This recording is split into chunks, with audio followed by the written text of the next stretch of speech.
I'm Matt with eTrailer.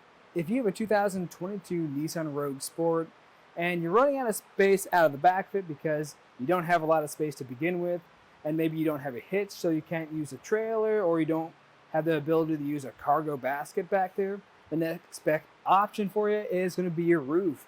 A great roof rack for what we have today is going to be the Rhino Rack Roof Rack. So let's check it out. Something you need to make sure too is that you have the right type of roof. Now, what we have is a raised rail option, and that's what this kit's only going to work with. There's a few other options out there, but the way you can check is if you can get your fingers underneath these rails here, you got a raised rail. Another option out there is going to be a flush option. You'll just be able to get your hands around it. You won't be able to get your hands underneath. And more than likely, you'll probably come across a naked roof option too. So if you find that you do have a raised rail option, you're going to be in the clear. This kit is going to come with two parts. The first part is going to be our 49-inch Vortex bars. And this is going to have more of an elliptical design. And what that elliptical design is doing for us is making this more aerodynamic to help reduce that wind noise. Something else that's going to help reduce wind noise is going to be this weather strip at the top. That weather strip is not only keeping wind, but any debris from getting in here, so you can use your T-channel. The reason why you might want to use your T-channel is to put those other accessories here. So if you look here in the center too, we're going to have this exposed area, and the way this works is you actually cut this strip down to size to work around your gear. And at the very end of the bar, we're going to have this end cap. And right now, this is going to be the one that comes standard with this, but you can actually get this replaced with a metal lock core just to give you more security so no one can come by and take your gear. And right beneath this crossbar, we're going to have the tower. And if I remove this end cap, we can take a better look at how that attaches. So inside of here, we're going to have this channel with that bolt, and that's going to tighten everything to your rails. I really like this design. It's very simple, it's a very sleek design, and it attaches to our rails really nicely. If we look right here, we can see how it contours and grips onto these ridges here. You notice at the bottom we have this part that kind of extrudes out. That's really what's going to give us that great fit we're getting today. It's also going to have this rubber padding so it doesn't scratch anything up. Now we can get a few measurements to see how this is going to fit up here. So the first measurement I'm going to get is going to be the overall height it adds. So that's going to be just about 2 inches, which is actually pretty low profile. What I recommend doing though is just taking the total height of the vehicle, your crossbars, and anything on top of that too, just so you know what areas you can make it under. Now the next measurement I'm going to get is going to be the distance underneath your crossbar, which is also going to be about 2 inches.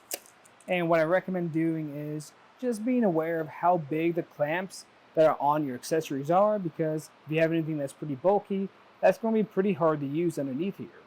Something else to think about too is it's going to be especially on your front crossbar.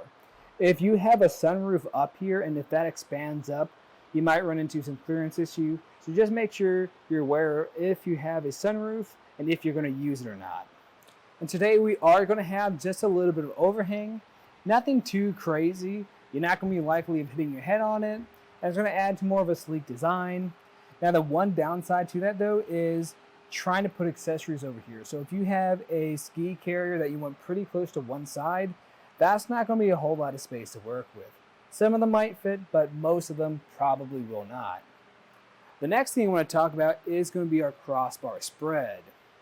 Now the crossbar spread here is really nice because since we're on a raised rail option, we can really expand this out if we really need to. So right now, I just have this at about 24.5 inches. Isn't too bad, but if I needed a longer or wider crossbar spread, I still have plenty of space to work with. And you are going to be able to put quite a bit up here, and really the defining thing that's going to depend on how much weight you can put on your roof is going to be the roof itself, because these crossbars can handle quite a bit. So what I recommend doing is just finding your owner's manual, checking in there first, and then going from the lowest rated component so you don't damage anything. In my opinion, I think this is a great option. It's going to give you a really clean look to the top of your roof, and it's going to be just a really good grip that we're getting here too. Now, if you're looking for something that'll give you just a little bit more peace of mind, then I'd recommend checking out the Yakima Roof Rack. But to be honest with you, I think the way this contours around those rails is going to be more than adequate for what we have today. And as far as that installation is just a really straightforward installation where we only have to tighten down one bolt. Now, if you're curious to see what that looks like, just stay tuned and we'll walk you through the process. To begin the installation, I like to lay everything out. And you probably noticed too that on our roof, we have the front crossbar installed, but it's going to be the same process for both of them. And all you're going to need is your other crossbar, both of the RX towers, and then we're going to have this included tool, and it's going to have this built-in torque device to make things a bit easier. And you're also going to have this included key that comes with the kit. I also recommend grabbing a tape measure just to make things a little bit easy so you can make sure everything's squared off. And all we really need to do is first remove this end cap. That's where the extra key is going to come into hand. Just twist, pull it off. It's open now. And you can just flip this over so the underside is facing up. And we're going to grab this tower. You want to make sure this is facing the right orientation. So the way I have it right now is actually backwards. We want this bolt to be flipped around so we can tighten it later on via this channel. And you're just going to line up these blocks with this channel right here and push it on into place. You might have to wiggle it a bit so you can get it on there. I have to just duck my head down here so I can get a better visual of what's happening. Afterwards, it should just slide on. With that in place, you'll just repeat that process on the other side. And we're going to start putting this on top of our roof. What we have to do is just roughly line it up with the rails on our roof and then set it down. And it'll just grab on just like that. And then we can start making sure everything's even on both sides. Now, if you run into the situation where you find that this clamp is too tight to fit on your rails, all you have to do is come over here. You're going to find that bolt in this channel. You're just going to loosen that up a bit, and that should open up the clamp so it can fit around your rails completely. The next step I recommend doing is just making sure this is sitting even across your roof. So what you want to do is just find one spot that's going to be the same on both sides and find out where your crossbar sits in relation to that.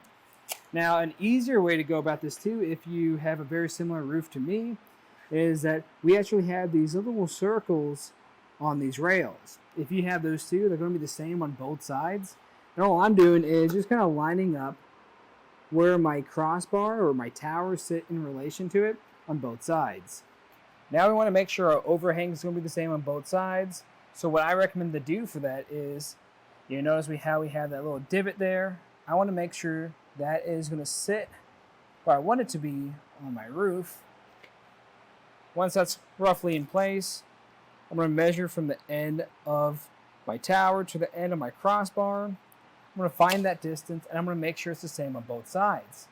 If I find that it's a little bit off, I recommend going over to the longer side, just grabbing your tower and just tapping on it lightly to shift it over some, and then measure again. And now we're going to tighten our towers to our rails. And this is going to take you a little bit if you got these pretty loosened up. And what I'm mainly trying to do from this point is to make sure it wraps around this more of a ridge right here, so we're getting a good fit on our roof. I might have to lift it up a bit. I'm really just getting it to the point where I have just a bit of resistance and it's making full contact on my rail. Then I'm going to repeat that on the other side. The reason I do it like that is just to make sure I don't tighten it too much from one side and it pulls. After when you've gone back and forth a few times and this is getting pretty tight, it's going to get to a point where you're going to find a fair bit of resistance, and eventually you're going to hear that torque device. This is going to start clicking any turn now. There it is. You can kind of hear how loud it is. You can feel the resistance, and that lets you know it's tightened down completely. Just make sure you do that on both sides. And really the last step is just to put our end cap back on. Make sure we lock it up. and then just to give it a good shake test, make sure it's not going to go anywhere, and this feels really good. Afterwards, all you have to do is just load up whatever gear you have, and then you can go and take it out on a ride. But that was just a look at the Rhino Rack Roof Rack on top of our 2022 Nissan Rogue Sport. I'm Matt. Thanks for watching.